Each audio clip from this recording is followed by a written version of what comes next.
Das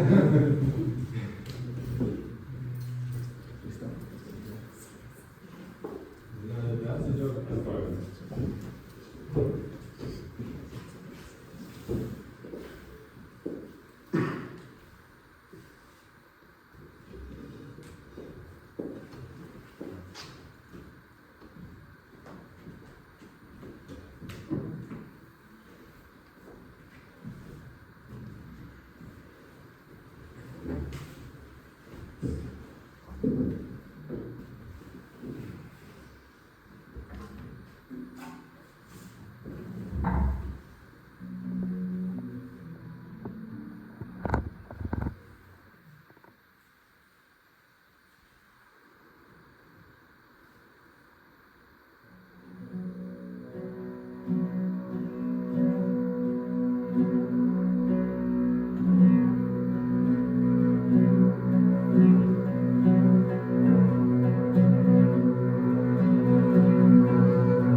dear professors and my dear global friends, welcome to my presentation, which is about the vibrato and its history and its development throughout the history of the double bass.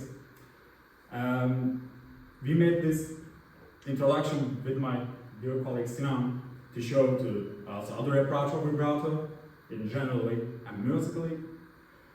This piece was, I would like to give a short information. This piece is it was done, which is composed by a very virtuosic Balama player, also Tekin. Yeah, that's a kind of like unmetered folk song, and it means songs with a set melodic pattern and progression, but in a free manner. And local folk songs in particular, in the style of elegy. And as heard, it contains a very wide and intensive vibrato. Now I would like to enter the vibrato generally. The term vibrato itself signifies a vibrated undulation, a pitch of a note, produced in string instruments by the control vibration of the player's finger stopping on the string, and in wind instruments by breath control, or a periodic slow change in pitch. In Germany, up until the mid-19th century, the terms tremolo and Begung predominated as expressions for vibrato. Leopold Mozart utilized tremolant and tremolato, while in 1774, George Simon Lerline introduced the term ondeggiamento alongside Begung. In 1832, Spohr employed tremolo. In England, vibrato used to be called as close shave, bump shave, and sweetness. In history, Hermann Schroeder, the Kunst des Weilenspiels, under the primary heading Begung, presented alternative terms such as tremolando, vibrato, and balancement. On the other hand, vibrato comprises three main components. First of all, pitch, position of a single sound in the complete range of sound, and timbre, also called timbre, quality of auditory sensations produced by the tone of a sound wave, and loudness in acoustics, attribute of sound that determines the intensity of auditory sensation produced. And moreover, vibrato can be applied to string instruments in two distinct ways. First of all, which is very common, horizontal vibrato. It's the movement of the finger from right to left on the string. Horizontal vibrato, known for its it's a prominent technique in classical music.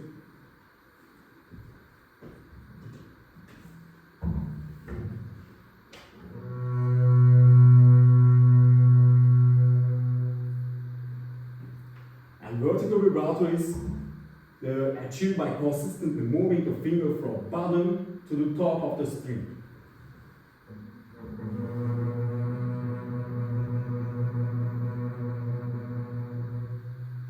Vertical vibrato, creating violent pitch fluctuations, is less commonly employed in classical music.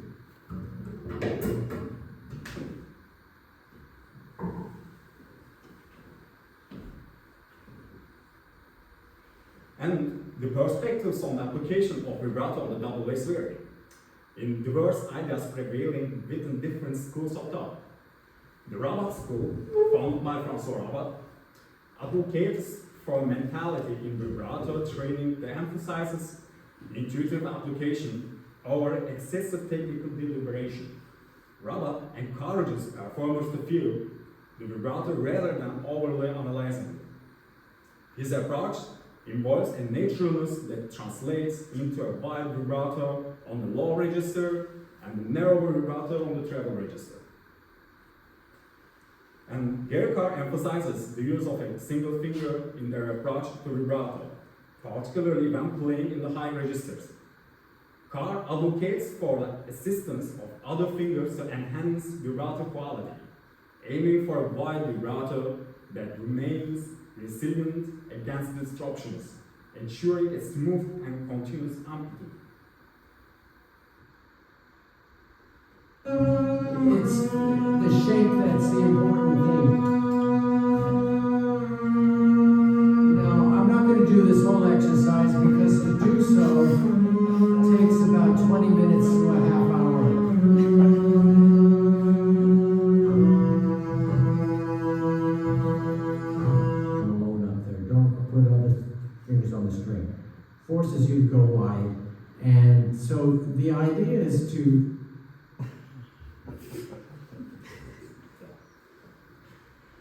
Edgar Meyer introduces a unique vibrato style in his own Botticini concerto recording by its shallow nature.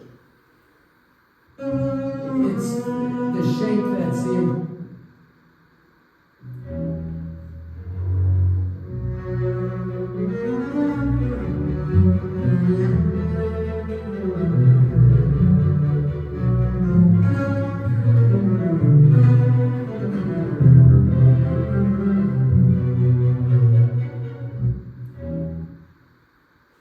And as heard, Meyer's vibrato is almost non-traditional and deviating from the common vibrato style seen in other stringed instruments. Jason Head, one of today's double bass pedagogues, states, vibrato is a prime example of how Edgar does, but more with less. By traditional double bass standards, Edgar uses very little vibrato. He often doesn't use any at all in his own compositions or in his bluegrass playing, and even in the classical repertoire, he tends to use a narrow vibrato in a somewhat sparing fashion. Now he certainly can play with a wide vibrato, and he will use the technique from time to time, but it's more a special effect in his playing rather than a stop two of a trait as with main basses. In addition, most of the double bass virtuosos in our age who have extremely wide vibrato in their interpretations are greatly influenced by the interpretation style of violinists. Bojo Paraji, in one of his interviews, openly acknowledges David Oistrakh as one of his favorite string virtuosos.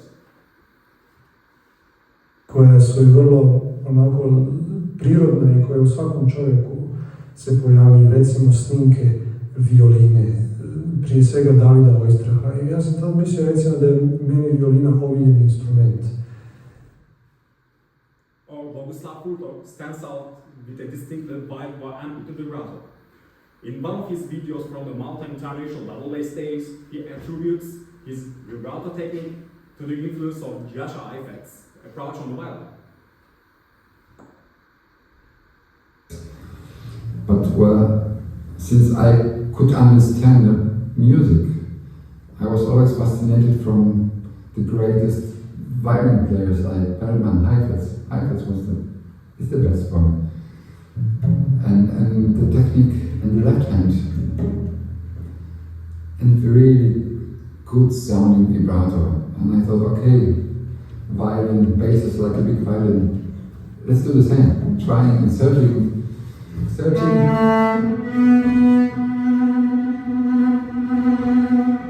From very slow to very fast. And I like it. I like to use the variety of vibratos.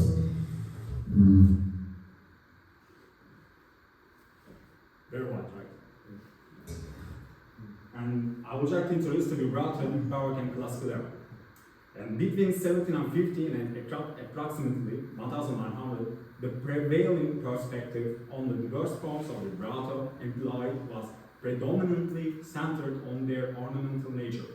Terms like flattement, balancement, planted, langueur, ardire, bearing, or sweepings were employed, executing and attributing artistic significance to these vibrato techniques exhibited considerable diversity across schools and individual musicians and instruments.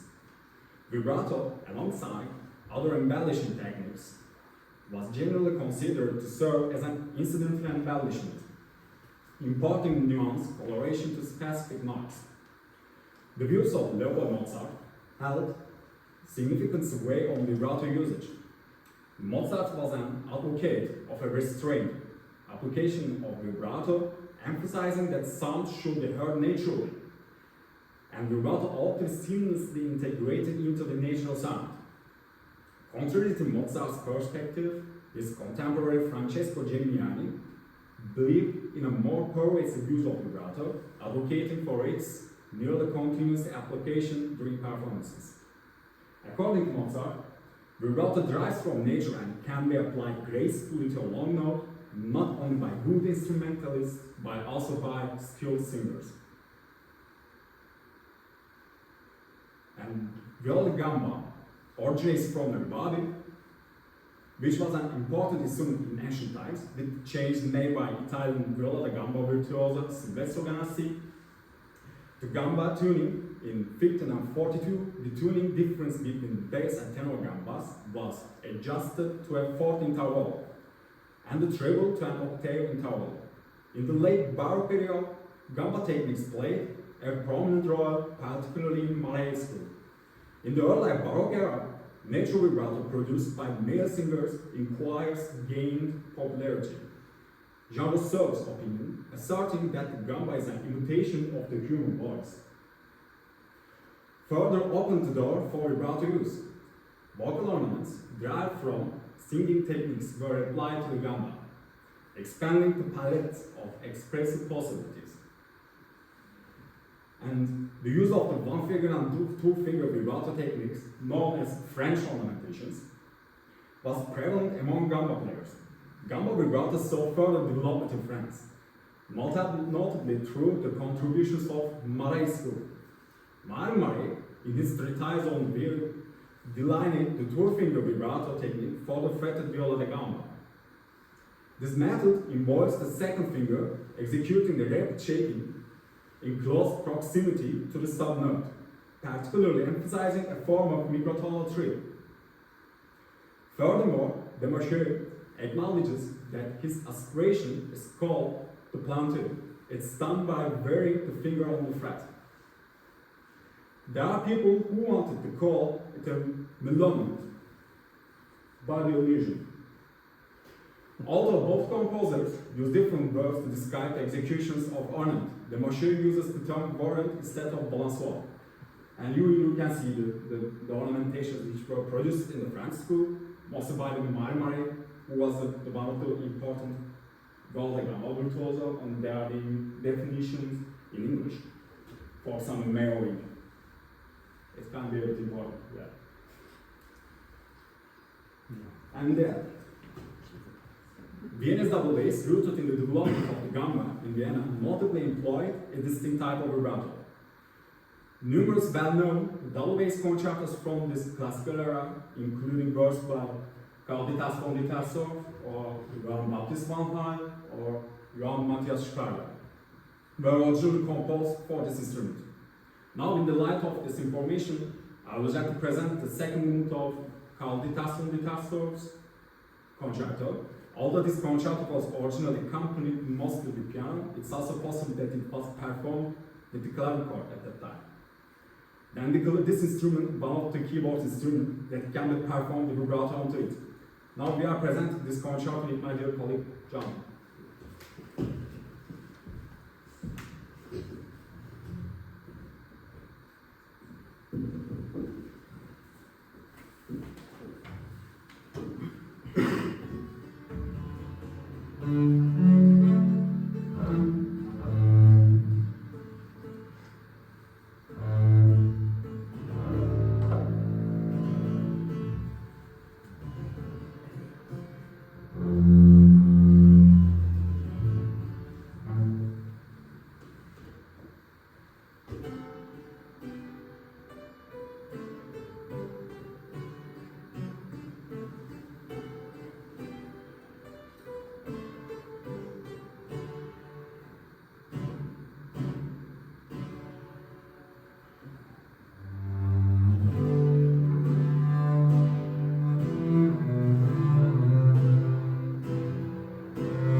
Vibrato in the late Romantic era.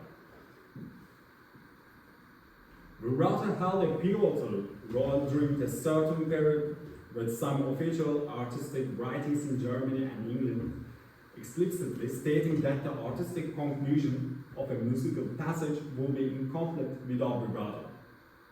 During this era, two distinct vibrato traditions emerged, shaped separated by Joseph Joachim in the German school and Eugène Issei in the French school. The Joachim school viewed vibrato primarily as an ornamental tool, while the approach developed by the latter duo embraced a more continuous application. Trained under Joachim's vision, Leopold Auer, in his book Violin Playing as I Teach It, expressed the need to minimize monotony when applying vibrato tones. Auer also believed that continuous vibrato should no longer be applied uniformly. Instead, he suggested using vibrato judiciously to guide the music being performed. Auer makes the following statement about the purpose of vibrato. The purpose of the vibrato, the varying effect of the tone secured by rapid oscillation of a finger on the string which stops, is to lend more expressive quality to a musical phrase and even to a single note of a phrase. Like the portamento, the vibrato is primarily a means used to heighten effect, to embellish and beautify a single passage of the tone.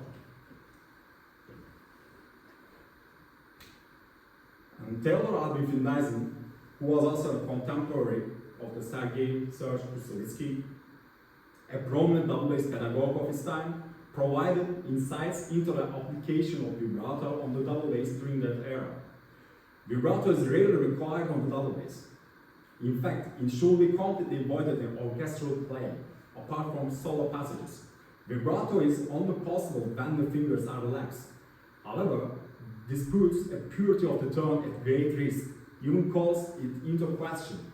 If in a large orchestra with many double basses, the individual player cannot hear or control his tone, but everyone vibrates. It's different than playing solo. The sound should bloom, live, and breathe. He also makes the following comments on the use of vibrato in relation to solo double bass pieces at the time. If you will not want to create a musical phrase, you should apply to vibrato in such a way that the largest swing of the vibrato falls at the climax of the phrase in order to shorten the movements again as the phrase ends. And this is the source, which has been written by Theodor Albin Neisen. It's from a newspaper which had been published in 1929 in Berlin. That's the original copy. We can also see the ornaments.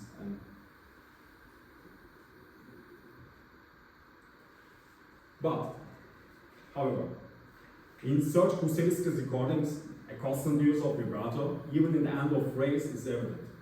Notably, he often incorporated portamento on short notes preceding long notes, creating a supportive foundation for the vibrato on the second long note. Here we are listening to Serge Kusevitsky's performance on Chanson Triste.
and a contemporary player of our time.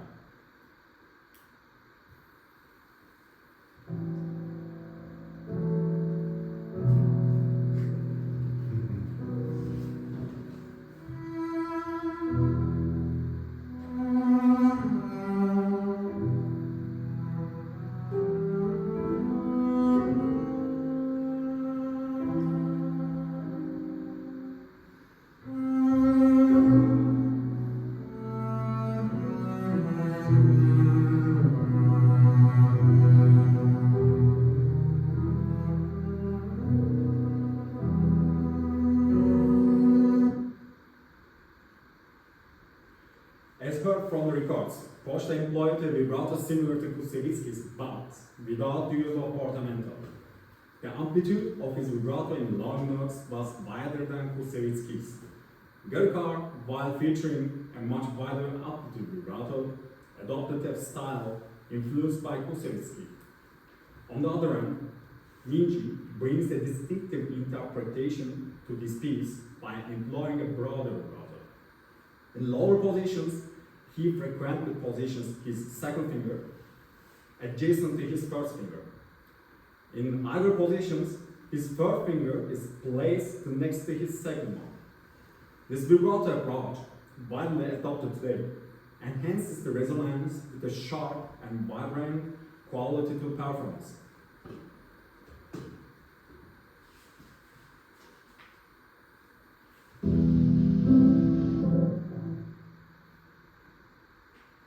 And vibrato in contemporary music.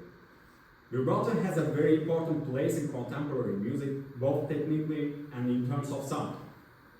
In contemporary music, vibrato has been used for a variety of purposes. On the other hand, the most important feature is how the bow is used on the instrument. By using the bow, a sul ponticello, sul tasto, or collegno, vibrato has a wide variety of timbre and effects. In addition, even the vibratory portamento technique has begun to be applied. During this period, vibrato began to be performed more intensely and frequently and was seen as an effect tool. In the realm of the modern music, the differentiation in interpretive styles has become increasingly pronounced, exemplified by motions like storm and peace. This underscores a significant influence on the vibrato style, characterized by strong contrasts. Initially introduced solely for cadential ornamentation, vibrato has evolved with two crucial physical components considered fundamental: speed and amplitude. And there's the definitions about the amplitude. The exchange of a wave or a sound electricity measured at the strongest repeating part of a wave. And some symbolizations for vibrato, as you can see they are taken from the contemporary works. So pulsating vibration, rapidly pulsating vibration, and normal vibrato. That always. And given those informations, I would like to show some vibrato style short and double bass.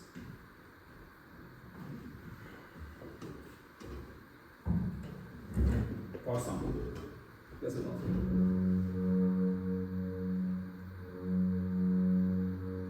Or wide vibrato, but sul tasto. Or sul ponticello and forte. Or even slow roll.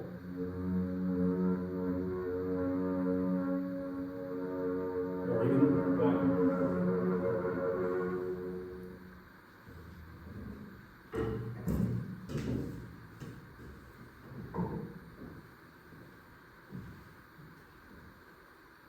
Now I would like to show some important passages and different kinds of vibratos that are applied in our ways.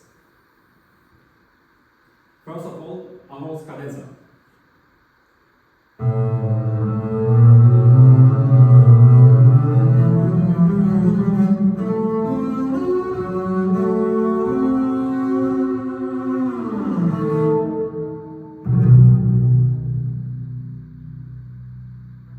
And second is Franco Donato Mistilano.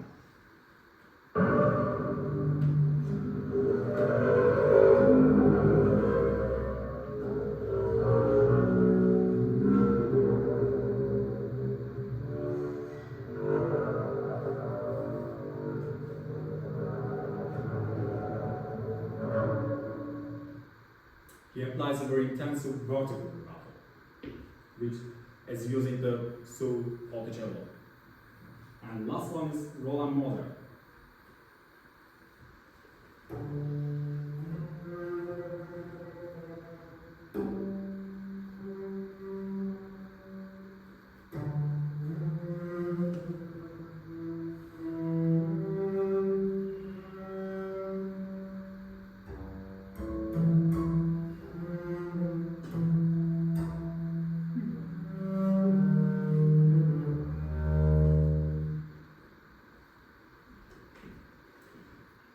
Given those informations, I would like to present now a very famous layer composed by François Rabat for solo double bass in 1983.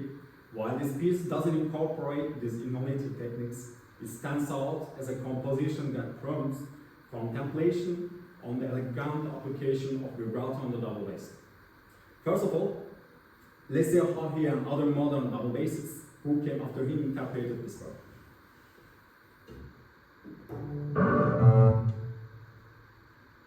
Classical, François Rabat's own.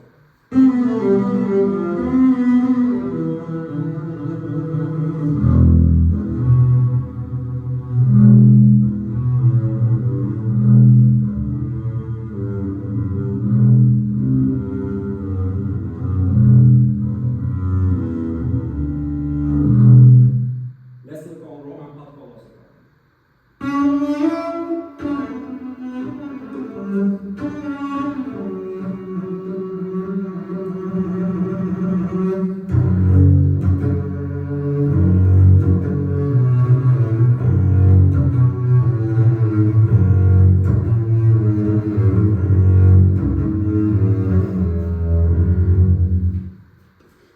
Yeah. In Rabat's own YouTube recording, he performs the piece in a signature count style, showcasing a vibrato that exudes naturalness without straining the arm excessively. Adding a layer of contrast, Roman Patkolo, a previously mentioned, interprets the same piece with a virtuosic vibrato reminiscent of violin performance. In this rendition, the vibrato exhibits a medium-type amplitude with frequent fluctuations. Now, I would like to present to François Rabat this piece in my own interpretation.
As a conclusion, and as can be understood from this presentation, it can be also said that the vibrato applied on the double bass varies in the style of depending on the way the double bass is used. While seated double bass players generally use one finger vibrato on double bass, standing double bass players, especially in the modern era, mostly use their second or third fingers in a special manner. Such important differences on the double bass create differences on the style of application of vibrato and therefore even on the interpretation techniques of the works. And this also proves that double bass artists actually have more than one perspective on this subject. This proves how much diversity and richness of characteristics this instrument actually has. Any questions and comments and extra informations about vibrato? Any comments? Questions? Please. Yes. So first, congratulations for the wonderful Thank you very much. performance and lecture. And I would like to know, when there's a beginner, how would you explain a vibrato? How can you learn a vibrato? Or do you have specific exercise to learn vibrato? First of all, I always use the traditional methods from maybe the Balticini even. I have been educated with this kind of vibrato exercises, and yeah, with metronome, I learned directly from the professor actually as saying. Different speeds. Yes, different beats also. But I also I'm always curious on how other string instrumentalists makes the vibrato, so I also analyze them. I'm actually affected from the kind of other vibrato styles, I can say, because as also since I researched this, I'm also affected from the other perspectives. For example, I made a different kind of vibrato, which is very wide. Or I made also the slow vibrato, and I always consider them as an information. But until this process, I also apply some of course I work on the technical things with metronome or slow shaking or second, as Gerhard showed this, I can say. And you're also doing finger vibrato, wrist vibrato, arm vibrato, different. Wrist, yes. I will say that if as standing player, most of the vibrato comes from knee as a power. Elbow. That's the fun. And it comes from elbow, but of course a change from wrist also can affect how fast the vibrato is made or used. So as it sitting, if a bassist sits and plays, the vibrato can be affected from the wrist much more because this the arm is gonna be broken like this mostly in the high positions. So as I thought, it's also depends on the on the style how the double bass is used. So any other questions? Finished? Do you have any thoughts on, or what are your thoughts on vibrato when it comes to orchestral playing? You illuminated briefly with Fingers and what his thoughts were on it. Do you have any thoughts on it? Because there are thoughts that the vibrato, at least as we know it today, in the orchestra wasn't really used until, we don't really know about it being used until the 20s, like in France and in the end, Vienna around in the mid-1930s. Do you have any opinion or ideas on that? Could you look into that?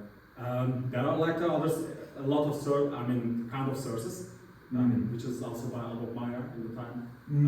It has been written like around 1883. He made also research, and this vibrato style is also dependent on the viola da gamba, because Viennese bass also derives from violin, actually, and it has also frets, and all the ornamentations have been developed in France under the Marais school, it also affected actual vibrato, so. He means the orchestra. Orchestra. Do you have Orchestra. Do you have information or your opinion on the orchestra? The basis should be? According to, for example, if I could speak about, according to research by Findeisen, making the wide vibrato in the orchestra, brings it up also. Actually the naturality of double bass also, because it's a bass instrument, it has a low frequency, so physically and also scientifically, if a low vibrato is useful, mostly in orchestral accompaniment, then the double bass is used in the orchestra. But as he mentions, as a solo passages, a wide vibrato may be considered Are you referring to any instrument in orchestra? Yeah. Just the use of vibrato in orchestra playing? Yeah. Or do you, I think maybe the question was, do you agree with him? Yeah. Should the bass always avoid vibrato in orchestra playing? I will agree. With the idea that there's an idea that vibrato didn't start to appear in orchestra, at least not the vibrato that we know of today. Yeah. Until the 20s in France, and then the 80s and mid-30s, I was just wondering in his research came across any information like that, or what is it union with Yeah. It's slightly disputed. Yeah. No? There should be some information that rather recognizing that. But I will accept, for example, for me, is vibrato also depends on the piece. What piece requires. If, for example, it also depends the era of the piece. For example, if there was a contemporary piece, the composer may request a vibrato for double bass in a whole accompaniment, I'm saying. Yeah. But for some in mostly classical pieces, romantical era, pieces from romantical era, mostly perform accompaniment, actually, with a slow vibrato. That's the natural of bass. I think it doesn't depend on my preference. It all totally depends on the science, because the bass is, as we look on the scientifically, actually the bass is low instrument, low register instrument which has a low frequency, and also there are several research about this. They also for example, they took the pupils, double bass students, even around 1990s. They also researched how they apply to vibrato individually. For example, they came to a point that the students, double basses, applies the vibrato much more wider than the professional double basses, even in the orchestra. Yes. And so there are several factors, I can say. Vielen Dank. Wenn da keine Fragen sind, dann müssen wir Alles klar, ja. Okay. So, dann müssen die Gäste bitten. Is this Dane? Yeah. Is this part supposed Yeah. to be recorded? No.